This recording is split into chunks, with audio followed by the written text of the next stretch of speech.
But before we get into all that, allow me to do the awkward thing and promote the channel. A while back, one of my viewers was kind enough to point out that we are the only channel putting out timely midweek Magic content.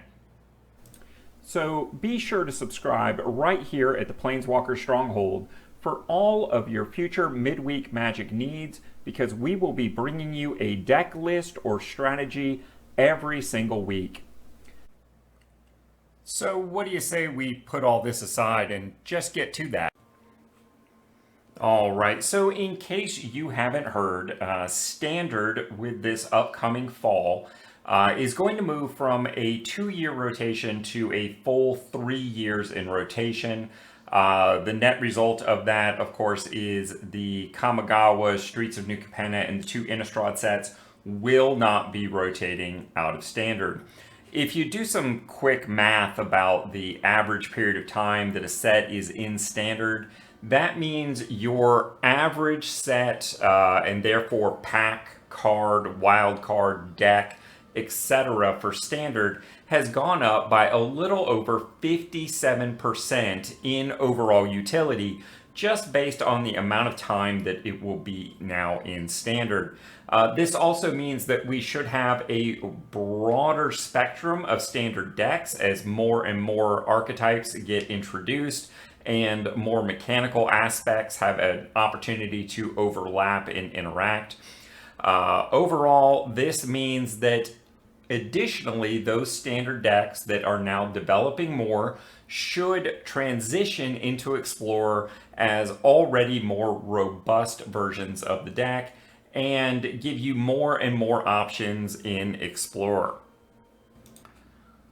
One question that I get quite frequently is it okay to invest wild cards in order to win a midweek Magic event?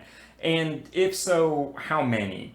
And frankly, my typical answer is none. It's not okay to do this because the wild cards that you're spending are more valuable than the individual card reward, the ICR, that you're getting in return. So you end up having a net negative in value by making those kinds of decisions.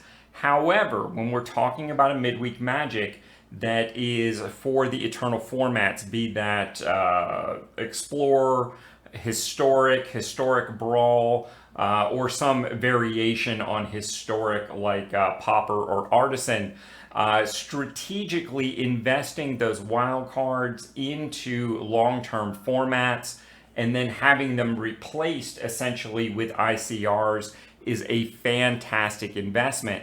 So my suggestion is to consider every time we have one of those Eternal style events, will 2 wild cards make this deck better? Because that's really all it takes to slowly but deliberately build your Eternal collection over time.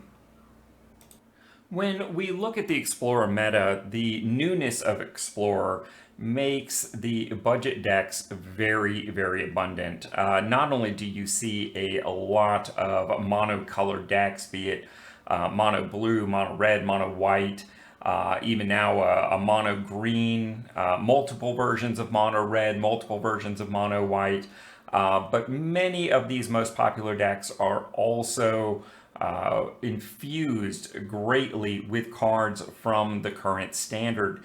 And this trend is only going to continue as Standard grows into its 3rd year, and Explorer is going to remain very budget friendly for the next year to maybe as far as 3 years before it really starts to get that same potential expense level that we see in Historic.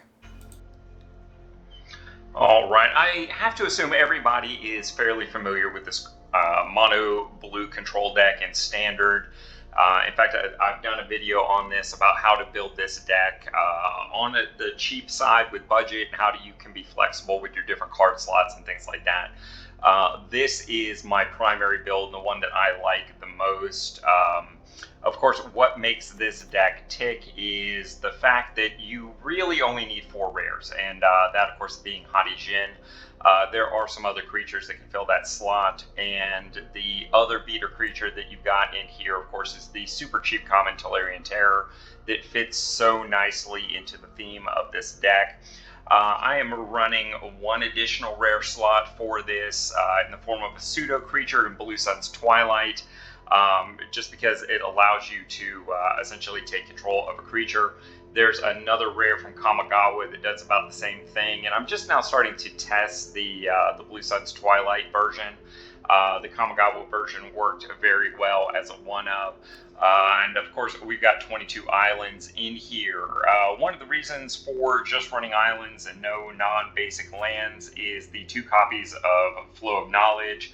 I've also run the deck with 3 copies on that and 1 less negate. Depending upon where the meta is, I'd say either one of those is quite correct. Thirst for Discovery as your 3-drop mana, Curate at 2, and Consider at 1.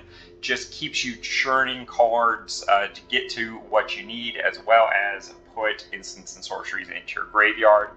As far as the control package, we've got Fading Hope, Spell Pierce, Essence Scatter, Make Disappear, and as I said earlier, I'm running 4 copies of Negate. There's good arguments to plus or minus any one of these accordingly, and still have a really solid deck. Now, when it comes to new cards from March of the Machines, I think the one to keep the closest eye on is going to be Change the Equation. This deck, of course, is going to be good as long as Hadi Jin is in Standard. And that is not just the current year, not next year, but now the year after that as well. And there may come a time where Change the Equation takes slots from things like Fading Hope, Spell Pierce, etc., etc. But blue is never really hurting for control aspects, and I'm not sure I would rush to this particular card, particularly since something like Negate has been reprinted in the same set and will surely hold a slot in this deck.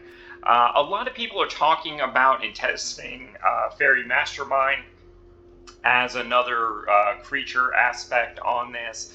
I think this card actually makes more sense in Eternal than it does in Standard so far. 2/1 evasive flash is pretty good. The fact that it'll let you draw cards if symmetrically is decent. It's worth looking at, and depending upon what directions this deck takes, that could be a thing. Beyond that, there really wasn't a whole lot of cards that I was interested in testing for this deck, but those seem to be the mainstays. And now let's take a few minutes to look at what I believe to be a fairly fully powered version of this deck for Explorer. And I've already got it broken down into those same 3 categories. Of course, you're going to recognize Consider and Curate from the standard build, but additions of Otherworldly Gaze and Strategic Planning really make your card draw package much more versatile. If I had to pick one to invest in, I would go with Strategic Planning. Not only would you use that card in this deck, but any blue deck that needed card draw, this is pretty much the be-all, end-all of card draw in blue.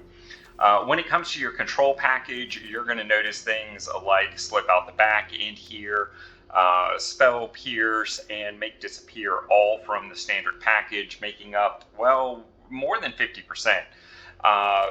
Additional spells that you might want to consider are Censor and Jawari Disruption, which is, oddly enough, also a land. If I was going to invest in this particular portion of the deck, I would split one each. I would go a single Jawari Disruption and a single Censor, just to give you a little more versatility.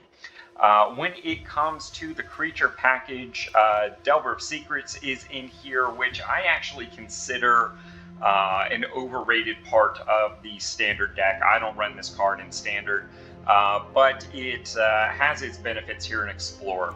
You'll also notice Hadi Jin and Tolarian Terror in here as 4-ofs.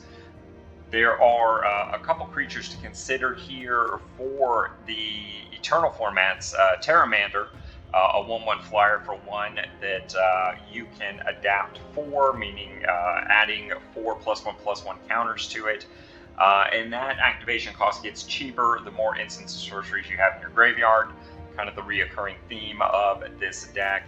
And Cryptic Serpent is basically Tolarian Terror number 5 and 6. It's the exact same casting cost, slightly increased power, and the same general theme that it gets cheaper the more instants and sorceries you have in your graveyard.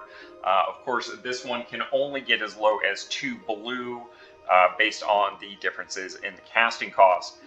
From here, we're running just 19 basic islands, and of course, there's a lot of substitutions that you can make in various builds depending upon what your standard deck looks like. What's that? You didn't catch all that?